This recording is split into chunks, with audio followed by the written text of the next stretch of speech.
I continue to see more and more people on stage. Everyone's using AI. Everyone is talking about this, trying to find the shiny object, trying to integrate AI into retail. And I kept raising my hand, and I'm often the only one on stage that says, I appreciate all of this technology, but we can't stop ever thinking about people. Welcome to the Evolve Voices podcast, a platform to hear the fascinating stories behind the people that power global commerce. I'm Edilsa, a brand advisor, and your US host of Evolve Voices. Today's story is a call to lead. Ron Thurston, two-time best-selling author and long-time retail exec, joins me to talk about what it really takes to navigate this changing world. After decades at iconic brands like Apple, with me at Gap and Bonobos, Ron began to question the role of leadership in an increasingly automated world. As AI for sure reshapes the workplace, he's making the case for a different kind of leadership, one rooted in everyday humanity. We talk about why emotional intelligence is a non-negotiable, how vulnerability builds credibility, and what it means to evolve with pride in today's job market. Ron also shares personal stories about overcoming self-doubt, the journey from retail pride to human pride, the unexpected reactions to both books, and why owning your story, it is everything. Ron's message is clear. Our humanity isn't a weakness, it's our edge. Ron, welcome to Evolve Voices. I'm so excited to have you here. I've been looking forward to this one. Looking forward to it. Really feels like a full circle moment. We were talking about this last week, but first met you at Gap. You were stepping into a senior leader position there, and I was the one closest to the customer. And one of the things it always sticks with me is you wanted me to be your first meeting on the calendar. You're like, I need to know everything about the people, not the product, not the numbers, the people. And that always stuck with me.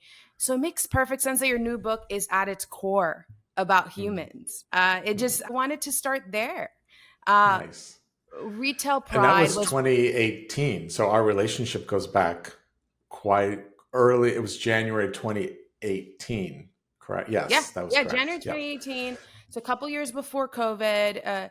I felt like retail was at its there's so much going on. It was so hot. There was so much, and I feel like the stores were so important. So getting the teams right were really important. So I remember you walking through your Yves Saint Laurent gear and just feeling like fashion had arrived to the store team, which is so fun. It's like I just can remember it as clear as day. Since you've gotten even stronger after, so it's kind of crazy to see that. But yeah, it just feels like it feels like not that far away, but it is far away now. And it's so beautiful to have a blossoming relationship with you through that time. Beautiful. Yeah, I remember that meeting as well. I remember that first week, and I reference it a couple of times actually in the book, because it's that experience has happened a few times where this idea of what is the current dynamic of the team and what's their mindset. And if you really peel back this new book, which we're going to speak about, it is at its core about identifying the opportunities to lead those around you in a way that they need to be led, not the way of your own personal playbook. And so you reference that, of this idea of like, well, tell me about, I'm asking you, tell me about the team, tell me about you, tell me about what your current kind of feelings are about your work, and how can I be of service to you? And I think any leader that wants to deliver exceptional results, the first thing that they can, and I believe, ultimately should do, is lean into what people need from you, not what kind of the same way you've always done it, but ask more questions. Ask more questions, and it's how you show up for them, right? It's like you're saying, it's so much of a servant relationship towards these people, and it's why I love that word pride that you use, because so much is us taking pride in them and what they can do and how they can deliver. And I also love the word joy that you use a lot through the book, joyful leadership. All of those things I felt were things you brought to the table when we got there. And Retail Pride was released around I think Yeah, 2020. it Yep. was And October 2020. yeah, and it had such a deep impact. No surprise to me because you had such strong relationships in retail. But all of a sudden, this one I feel like goes even bigger, Yeah. and you go from talking just about frontline workers to talking to all people. And that's why I brought up my anecdote before that it wasn't a retail person, it was the Hmm. people going on. What was Hmm. the spark there to go from retail pride to human pride? And when Yeah. did you know it was the right moment to write it? Yeah, thanks, Edilsa. So, to back up maybe for your audience a Yeah. bit, I was still running Intermix when Retail Pride came out, Okay. prior to the sale to private equity. And I just knew that was a missing, there was a missing language to people who work on the front lines of retail Hmm. about how important their work is and how important they are to every brand that has retail stores, how important they are to customer experience, to marketing, everything about the success of any business that has stores is who works in those stores. Yet Yeah. this is often a career that is undervalued, under celebrated. And when people ask often, what you do and you say I work in retail, there's a little bit of like, oh, I'm sorry for you. Like, I guess life didn't work out. And I was really trying to change that of like, I've loved working in retail. I loved everything Yeah. about it for decades. And I've worked for some incredible brands and incredible people. And so I knew I needed to say that. And what ultimately became, a national tour of Retail Pride, able to then leave Intermix after the sale and be able to then take this message and do a podcast and go on the road and meet retailers all across 30 different states, across every different level and size of organization, and speak to them about why retail is so important. And it is, statistically very important to the economic success of most countries. It is very important to, 1 out of 4 people in the US who work in the industry. And it felt like that message around how do I describe my career? It was a little bit of kind of a motivational speech in a book. And people like you that we've worked together, people read that book and they're like, this sounds like a touch base with Ron. Like, Yeah. it's very much how I sound. Yeah. And I love that about it because I didn't hire someone to write it. Like, these are my words. And then last year and somewhat even in 2023, and as I attend so many retail conferences and the big ones like NRF and Shop Talk and these big meetings, the rise of technology and AI continued to diminish the importance of people. I continued to see more and more people on stage. Everyone was using AI. Everyone is kind of talking about this, trying to find the shiny object, trying to find how do you integrate AI into retail.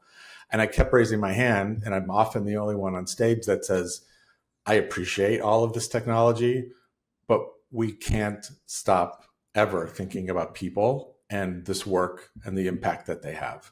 And that, and I think it's interesting because, choosing an AI solution to a problem is much easier than leading a frontline team. I believe Hmm. that to be true. Leading humans is the hardest thing to do. Finding, retaining people, developing training and career paths, all of the work that goes into leadership is so much more emotional and more difficult than choosing a technology solution. And so, but you need to do both. And so, often the conversation the last couple of years has leaned so heavy into technology, and at the same time, I was being asked then to speak at non-retail conferences, brands that wanted to learn about customer experience or learn about leadership or learn about retaining a team that had nothing to do with retail. I was really pleased and proud to be able to go to those conferences and speak to different kinds of people. And I continue to think we have so much work to do, just as all of us in that work in any business. about how we can always just take that step back and think about the people around us, their experiences that they're having. The world is in a state of chaos, whichever layers you want to dig into. And people are experiencing the world in the last 5 years in a very emotional way. And leaders can't just lean into, well, how can we use AI to change your work? How do we actually discover what you are really good at and then use technology to support you? And there's a massive opportunity here to change how we think, or not. I won't even say change. I would say evolve and prioritize some of our language in a different way, because people are scared. They're nervous. They don't understand maybe where they fit into the future. And the world's changing very quickly. So that's a long answer to your question, but I wanted to give No, some but context for your audience. all of it is so rich because what you're saying is the evolution. Maybe it's not one moment, one time. You know, you're interacting with frontline and being like, hey, it's more than frontline. It's people. You're getting Yeah. invited into these non-retail conferences. You're saying, hey, I have impact beyond retail. And so I think so much of sometimes we try to pin it to one moment, but it really it shows itself up over time. And Yeah. it sounds like that's what happened to you. Yes, it's exactly Yeah. what happened. And Yeah. I would say secondarily, the book initially was more about what every industry can learn from retail, because that's what I was doing. I was taking the retail success stories maybe that I had had or people that I knew had had, and taking it on the road and say, here's what Yeah. we do in retail that really works. And at the end of the day, um, it doesn't matter how retail does it. It's actually how we do it as leaders in every business. And so that's what the book turned actually half of it into for job seekers, because Yeah. that's the other thing that has changed the last few years is, we've gone from this, where the candidate, 2021, 2022, the candidate was very much in control of the job market. Yeah. You could kind of name your price. There were endless amounts of jobs. You could work remote. Like, it was just like this Multiple. utopia of job search.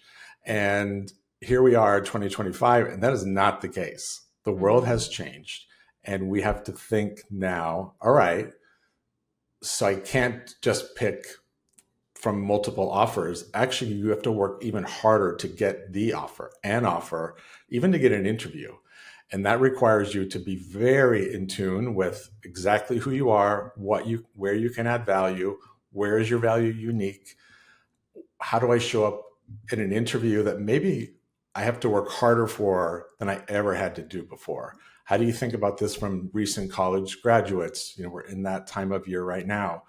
How do you actually get an internship, get a job? So I felt like I needed to write everything I've learned about just as a helpful guide for everyone in that job search world. It's so needed. It is. The first question I get asked, because I'm working with multiple companies, I was like, how is the job market out there? Companies hiring, people are it's a very tough market. And I think this Yeah. is why your book comes at such a timely time for them. And I wonder, as you were thinking about the second book, I know you said it kind of evolved over time, knowing that the impact was on humans, but did you know when you were writing that it would be a human pride book? Was it always called Human Pride? Yeah, it's such a funny question. It, Yeah. it wasn't. And Okay, that's part of the funny. journey, I think, is, I write a little bit about journaling in there, about how to, chapter 9, the last chapter of the book, is your own sense, like your own sense of self-development. And Mm. whatever those best practices are for you. For me, I love to work out and I love to go to yoga, and but there's also mindfulness practices. And so for me, it's not journaling, it's idea creation of like, the, something will strike me and I just write and write. And so Human Pride was this like collection of just all of these things that I was thinking about.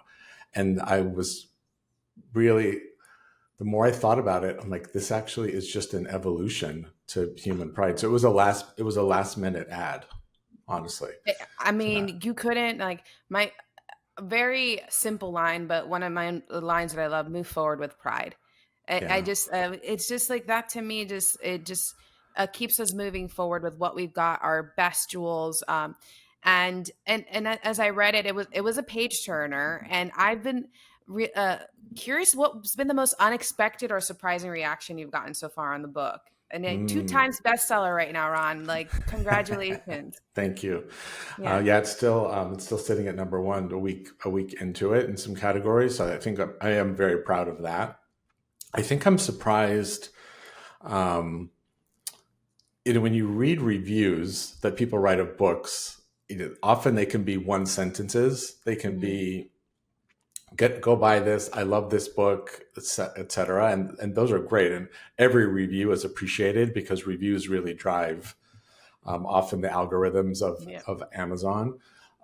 But when you read the reviews of this book, they're quite thorough, and they can go on for like multiple paragraphs, and that just means that somewhere along the line, the book struck something in someone, and they wanted to share that. And so reviews are an NPS in their own way. Like, what did you love about this? What are you willing to tell your friends and family about this book? And the reviews are very thoughtful, and they're not just friends of mine. They're not friends and family. Some of these, I knew who some of them are, but I don't know all of them. And they will continue to come through every day.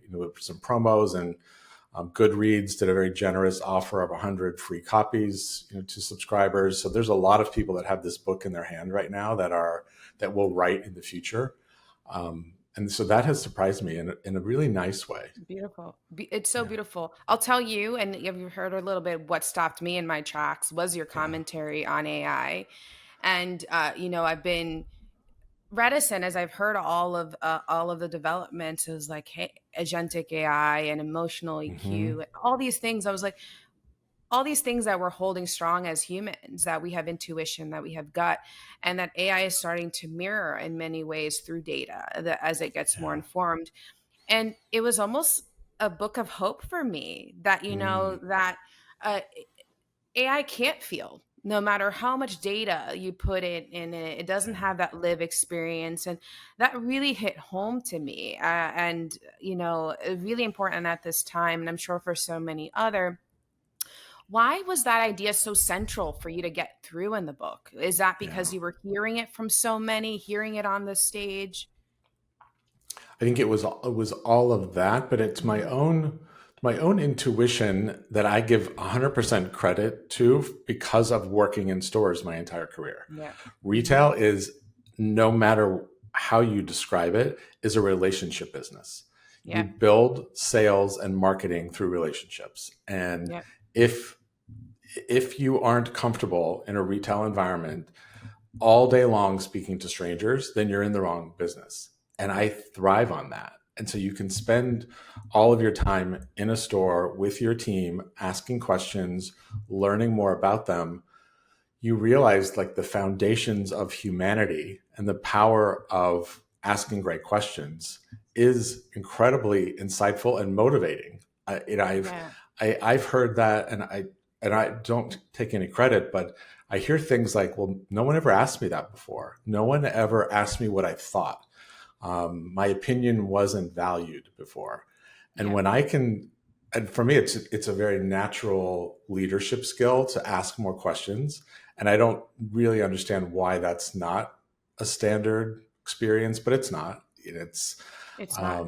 And when you do that, you inherently build trust, and you inherently then think, okay, so let's understand how people are experiencing their work, their leader, the business, the product. You learn so much from this. And then let's take this all back and uncover then how this is linked to results. And so if we go back to our intermix days, the business wasn't great. Yeah. Retail had not been doing well for quite a long time. Yeah. And all I wanted to do was say, but why? There's no reason why that this shouldn't be doing great. And it wasn't product, it wasn't real estate, it was people. They weren't proud of their work. And the minute that shifts, and I would say pride in conjunction with accountability, changes the dynamic of how people show up. And and because retail is so human centered, and that's been my business, I do feel different than, say, having worked in a more of a corporate environment. I don't think you get that the speed of feedback in stores is necessarily rapid. Is every you start every day, you start over every day. It's like, well, what worked yesterday, what didn't work yesterday, let me give you some feedback on your performance, and like, let's get better every day. And corporate environments don't function that way. So you Yeah. learn how to give feedback, um, On the kind of fly. almost like on the fly, and you do it well. You don't wait for a quarterly touch base. It's like, okay, let's Adelsa, like, let's just quick catch up, what worked, what didn't, and you Yep. move, because Yep. you open the door and people are coming in the door again. So there's this, the speed, I think, that is often missed in corporate world. You wait for goals, you wait for touch bases, you wait for things, and we don't have the Yeah. luxury of that anymore. I think that's so real because no matter what, and when you joined, ecom was still, we were trying to achieve these double digit growth rates with ecom. Yeah. Store still stayed at the heart of it. And it's like, no matter how much ecom was going up or down, and people were like, okay, let's close some stores, or you still had to keep them. And then all of a sudden there was a reversal. We need to open up new stores along the way. It's just, it is still there. It is still so important. And I'm curious if Yeah. there was a moment that for you, like human intuition or pride kind of popped, that it made Mm, all the difference. Because as we go about it, like, you walked into Intermix, or you saw some stores close, but you also saw some stores open along the way. yeah. Where did it feel like, man, humans can't be replaced here? Like, look at this gem of a moment. Gosh, Yeah. to be honest, it's happened multiple times in my Multiple. career. Yeah. Yeah. It's always the case. And I Yeah. remember very, very early on, so some of my first jobs were, or first job was in a department store in downtown Yeah. San Francisco when I was Yeah. going to college. And at the same time, I'm like student body president, and like trying to like just understand, like, what is my personal value. Person. So I Yeah. start Yeah. working at a department store in men's suiting, and I was 18. All the men in there were much older than me. Now I'm that age, but I think back, I'm like, oh gosh, these guys have been here for decades. And they were really proud then of like their client base and their how they've they dressed all the most successful men in San Francisco, and they were involved in charity, and they were doing all this important work. And I remember just being there saying, that's so fascinating, that I could learn from these guys about how to build a client book, how to build a business.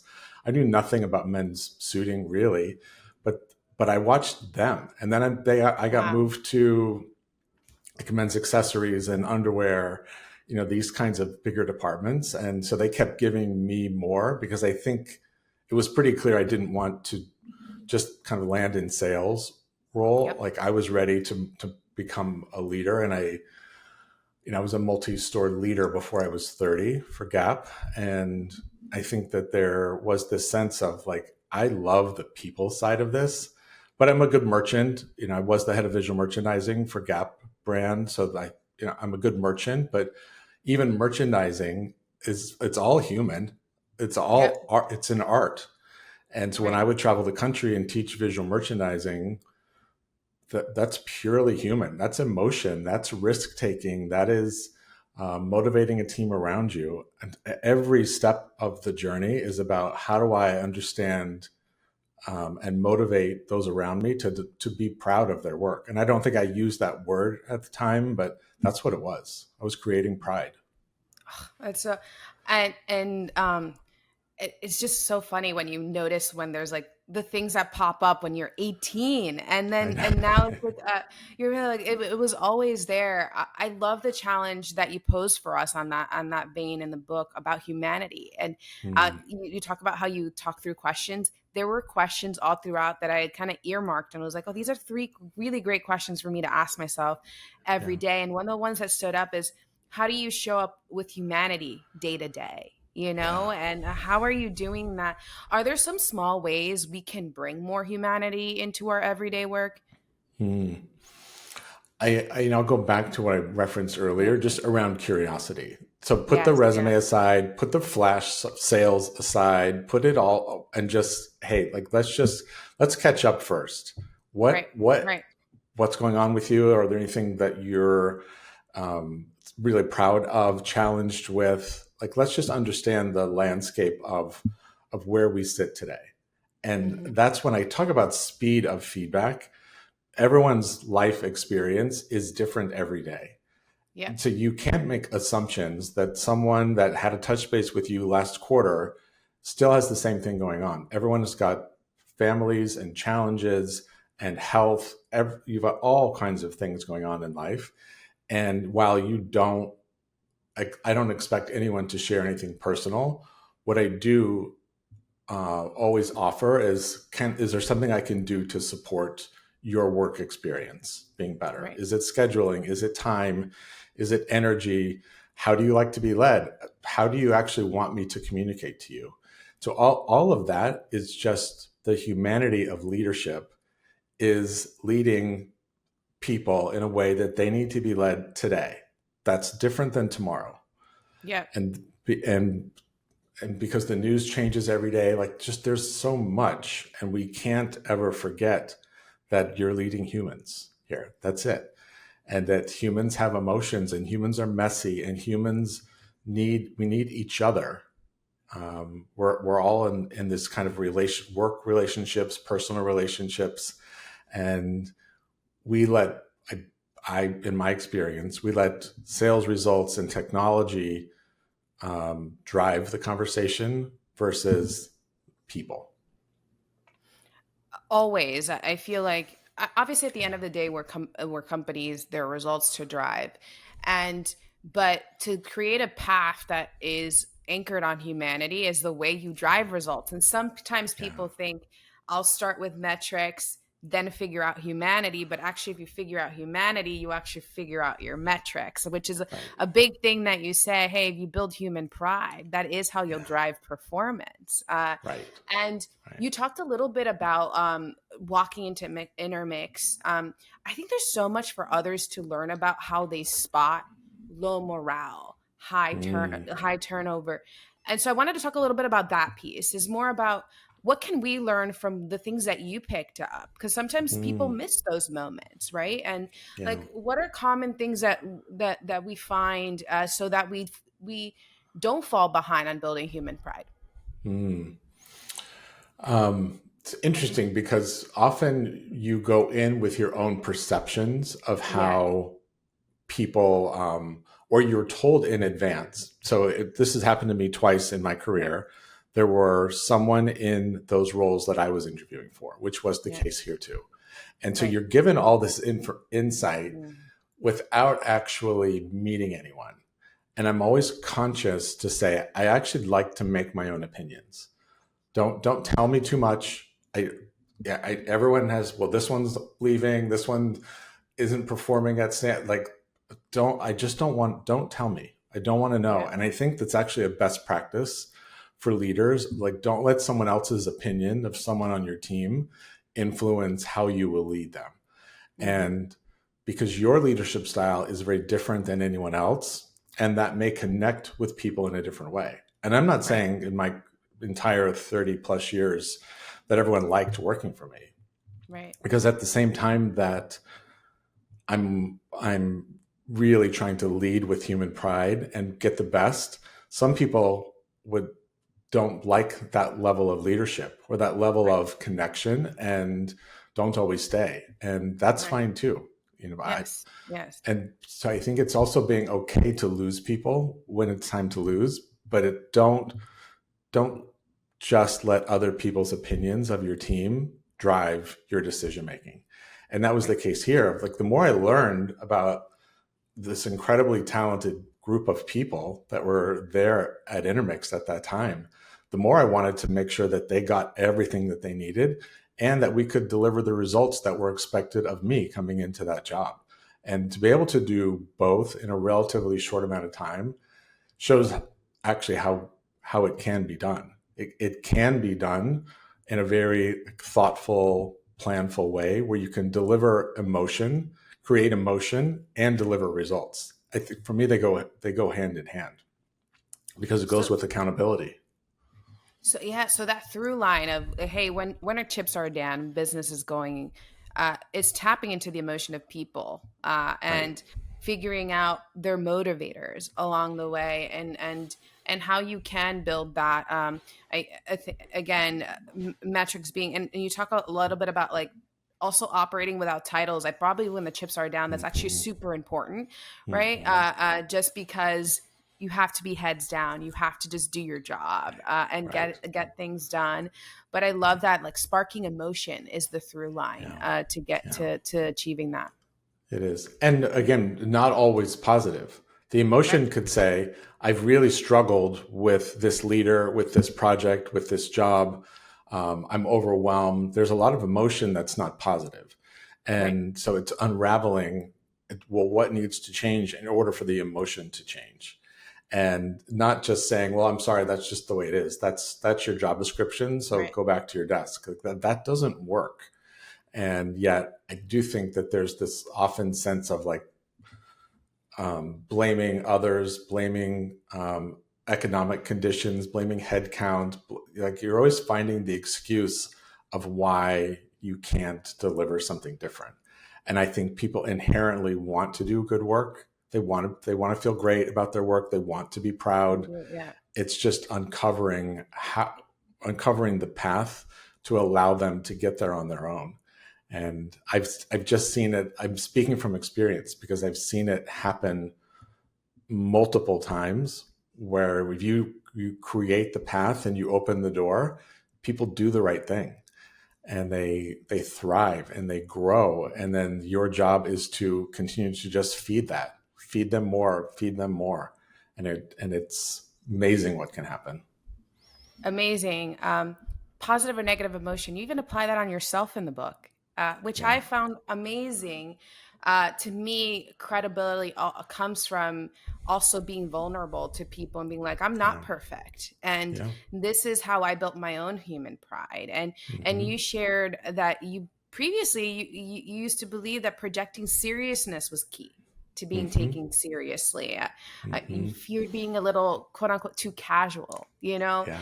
Can you take us back to a specific moment when you felt like, man, maybe this approach just isn't working anymore?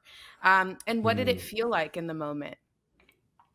That's so interesting. I'm trying to think of kind of the time.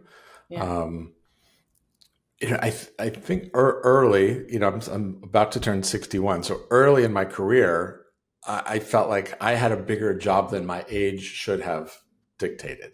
And so I Mm, do think I was overcompensating for being young. So I need to yeah. be tough and I need to be strong and I need to not put up with anyone's nonsense. And like, these are the rules. And, retail can very much play into that of like, it's very operations driven. It's very black and white, like loss prevention goals. So I do think there's space for young leaders to lead like that often. And I do Mhm. think I did the same. And and particularly later on working in luxury can also feel very serious. So it Yeah. plays into that of like, we don't goof off. We look a certain way and we act a certain way. And when I realized that, that doesn't actually create pride, that doesn't Mhm. create joy, it doesn't create the sense of having fun behind the scenes. When I figured out Yeah. when you do that, even if it's for a luxury brand, that no one really needs to know that you're still having fun behind the scenes, then I think the commitment to do good work shows up, in that way. But it took me a long time to figure that out. I'm not saying that I was great at it early. I think I was probably too serious and too holding people too accountable Yeah. for things. And I think that there's a way that you can create that and yet still have fun. And that some of that comes with experience. I think Yeah.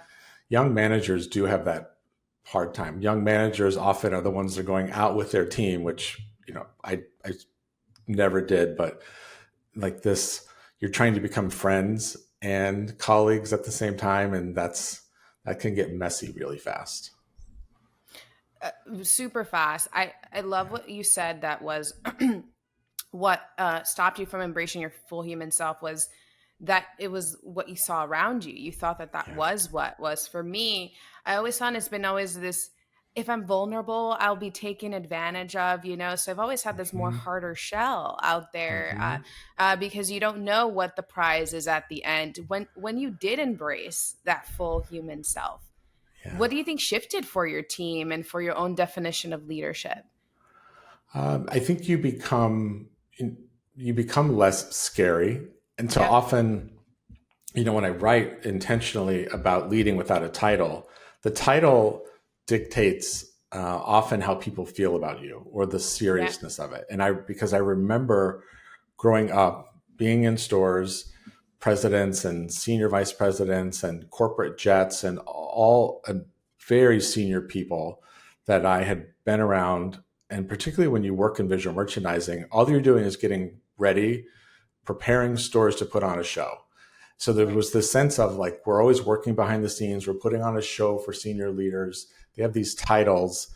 And it was me overcoming that and now some of those people, I'm friends with today. I'm at a different place in my career where my colleagues are often senior executives or former senior executives, and they're just as complicated and fun and challenged as any of us are. So you learn Yeah. like the humanity behind it, and once you discover that, you're like, oh, okay, so now I understand maybe what I was missing and the intimidation of that.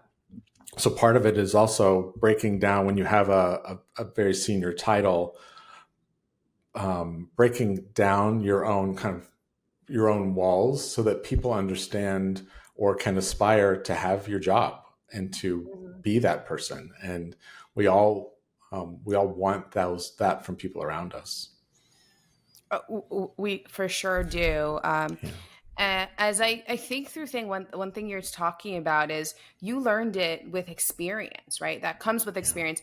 And I feel like we shouldn't rush experience. But at the same time, what would you have wished you had known earlier? Like now people have Human Pride as a book that you can be 18 and read and get your Yeah. head start. But yeah, what will you wish you would have known then? Hmm. Um, Gosh, I think that the risk taking, or I will say part of maybe what I used kind of pride versus education. I went to like a 2-year trade school because I wanted to get to work in this business. I didn't come Really? from an education. I don't have really a college Okay. education. And so I do think in my mind, there was this sense of like, well, I can't have those jobs because I didn't go to Mhm. college. And while I was very successful in retail very early on, there was this, but you come from stores, so you can't have that job, or you didn't go to college, so you can't have that job. It was my own demons that were Yeah. holding me back. And I think if you can let that go and say, no matter where you come from, your background, your education, success looks very um, different, but also available. And I think that Yeah. I would, as someone that's gay, there's this sense of like, well, someone gay can't have that job, or for you as a woman, could a woman have that job? So Yep. I do think that goes through all of our heads of all the reasons we can't be successful. And I do wish early on I had put some of that aside and say, well, of course I can do it.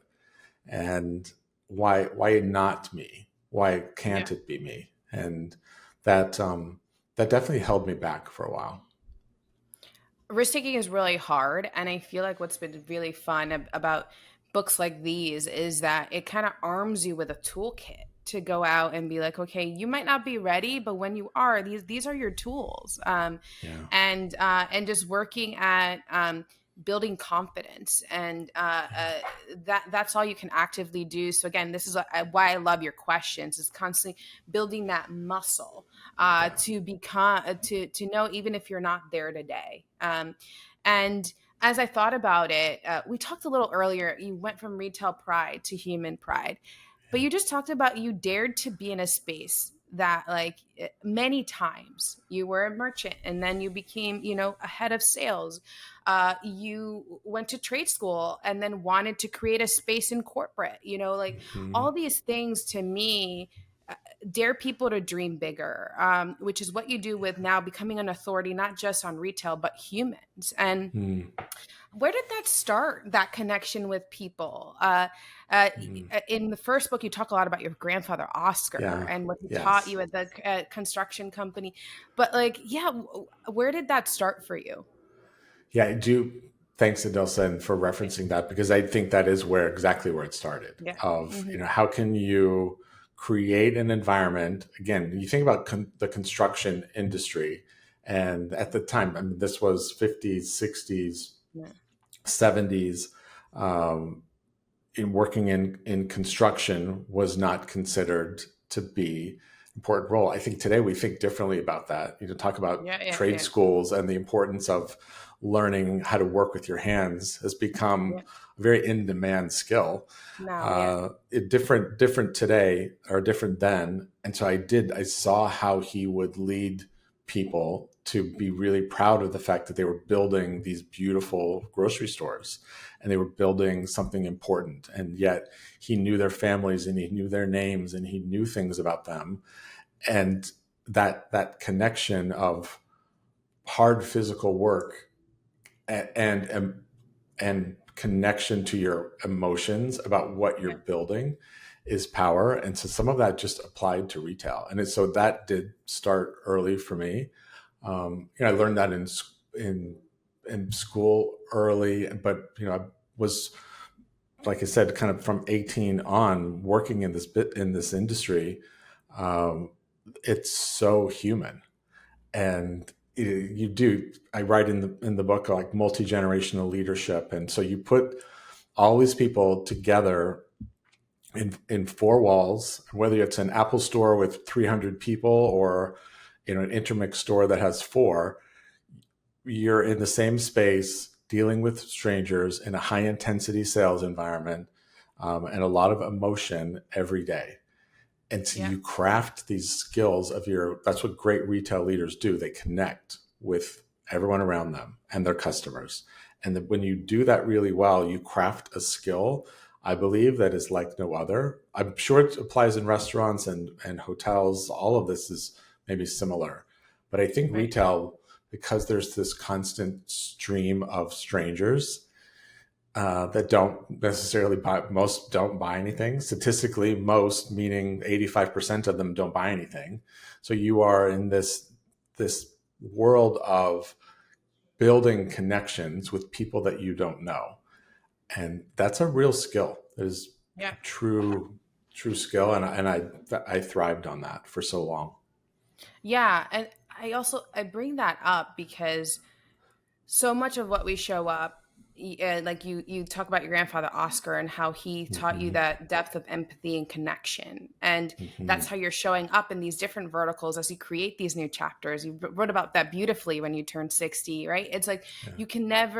you never stop learning, you never have the ability to stop creating new chapters, and you put that in the book, even as you even teach people how to be better at seeking jobs. You're not telling them the job to get. You actually also Yeah. praise the gig economy. You're like, try something new, Hmm. expand your skill set.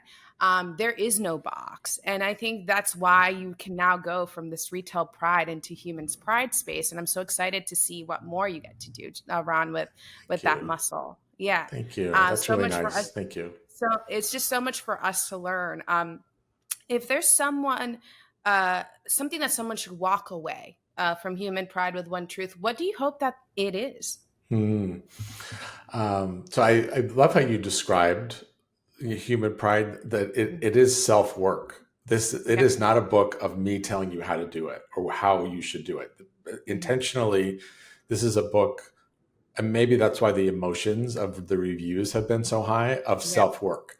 Here's Yeah. reflection moments. Here's work you can do. Here's questions you can ask. Not that this is exactly how it works, because every human and every job and every opportunity is different. No one has all the answers to the test, but you have the answers to your own internal points of view that are, again, unique to your experience today. And your experience tomorrow will be different. And I think when we recognize that, so the piece that I would offer is that, that your greatest potential is inside of you, and you may not even know what you can do with it yet. And that don't let what's happening in the industries that you work in with technology and AI and job search, don't let that intimidate you or scare you from taking big risks or doing work on yourself first, because great candidates get great jobs, but great candidates require you to do work, and great leadership will be great leadership no matter how much technology changes this in the future. Your job and your team will look different 5 years from now, but how you lead and how you evolve your leadership skills is what's going to continue to make you successful. So this is as much about self-work and self-recognition of your current strengths and where you add value to the workplace. And the idea of, which maybe is subliminally part of the work, is that you can't predict 5 years from now what the workforce will look like. Yep. You can't. And so today, this is my work. Be very knowledgeable and very curious about what's happening in the world so that you can contribute in a way that is valuable. But the very linear paths of getting out of school are changing. Jobs are changing. The skill sets are changing. And be the most successful people are the ones that will be the most curious and continue to change your skills based on how the world is evolving. Yeah. Love the word use of self-work, because not to tell you what your third book should be about, but I think one thing that you snuck in there throughout the book is the importance of meditation and well-being. So it's not just working on how you show up at work, but working on yourself whole. And you're a living embodiment of that. You're at your best physical fitness right now. What tips do you have for us? You talk about protein and macros, the importance of strength training. Don't keep those to yourself. All of the above. I think, again, if you live in a space of making excuses for, and this kind of goes back to your question, don't make excuses for maybe what you didn't do, didn't go to school, didn't have this job, didn't come from this family. Find intentions with solutions to overcome. Use intention to overcome whatever those challenges you think are in front of you. And so there's a lot of people my age that would say, I can't do that anymore. I'm too old. I'm too this. I never say I'm too old.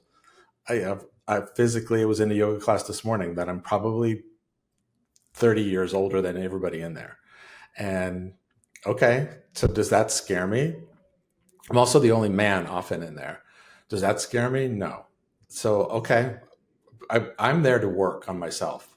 I'm not there to show off. I'm not there to do anything other than work on myself. And this idea of finding those opportunities, I reference men's work in there. There's spaces that you can change your perception, but always continue to work on yourself, and don't let anything hold you back. Oh, I love that. I mean, I've been motivated. I've been also working on increasing my protein. So every time that Ron puts his message in there about protein, I'm like, here we go. I need to capitalize on this. But Ron, this has been such a great, I can't thank you enough for it. And I know that more people will want to find you and join this human pride movement. Where can they find you? Thank you. Sure. So always, I'm super active on LinkedIn. So once we're connected, it's pretty hard to miss me, but LinkedIn for sure. My website, which will be, I think by the time this comes out, will be pretty up and running, was ronthurston.com.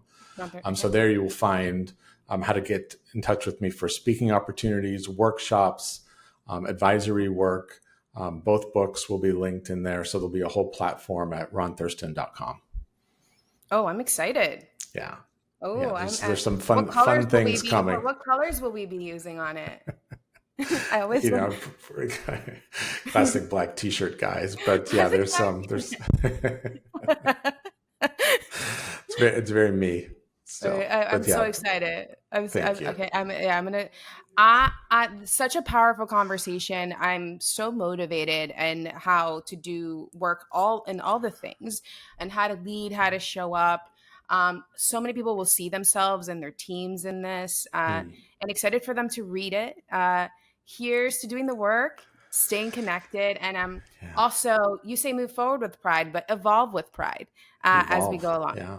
I love Yeah. that. Thank you. And I'm very proud of you, Delsa, for Oh, this work and your incredible career. But then how do you use your experience to share that with others in this very important industry in this really challenging time? There needs to be more voices.